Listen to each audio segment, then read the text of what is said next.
হজ পালনে সৌদি আরবগামী 210 জন পুরুষ ও নারী হজযাত্রীকে বহনকারী একটি বিমান লাল সাগরের তীরবর্তী এলাকায় দুর্ঘটনার কবলে পড়েছে।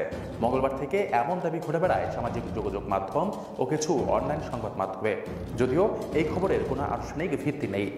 মৌরিতানীয় এয়ারলাইন্স এবং দেশটির সরকারি সূত্র একে ভিত্তিহীন ও সম্পূর্ণ মিথ্যা বলে দাবি করেছে। প্রাথমিক পর্যায়ে প্রচারিত খবরে বলা হয়, হজ মৌসুমের শুরুর আগে হজযাত্রীবাহী ওই বিমানের সঙ্গে হঠাৎ করে যোগাযোগ বিচ্ছিন্ন হয়ে যায় এবং পরে বিমানটি লাল সাগরের উপকূলের কোথাও বিধ্বস্ত হয়েছে বলে অনুমান করা হয়। এতে যাত্রীদের জীবনের নিরাপত্তা নিয়ে উৎকণ্ঠা দেখা দেয়।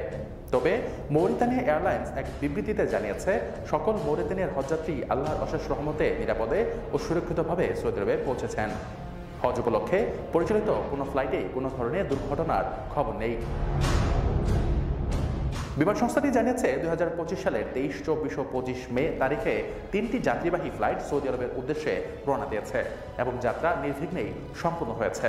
সংবাদ মাধ্যম ও সামাজিক যোগাযোগ মাধ্যমে বিভ্রান্তিকর অসত্য তথ্য প্রচার নিয়ে ক্ষোভ জানিয়ে বিমান সংস্থাটি সতর্ক করে বলেছে, মিথ্যা ও গুজব রটিয়ে যাত্রীদের নিরাপত্তা এবং প্রতিষ্ঠানটির ভাবমূর্তি ক্ষুণ্ণ করার যে কোনো রকমের চেষ্টার বিরুদ্ধে আইনগত ব্যবস্থা গ্রহণ করা হবে।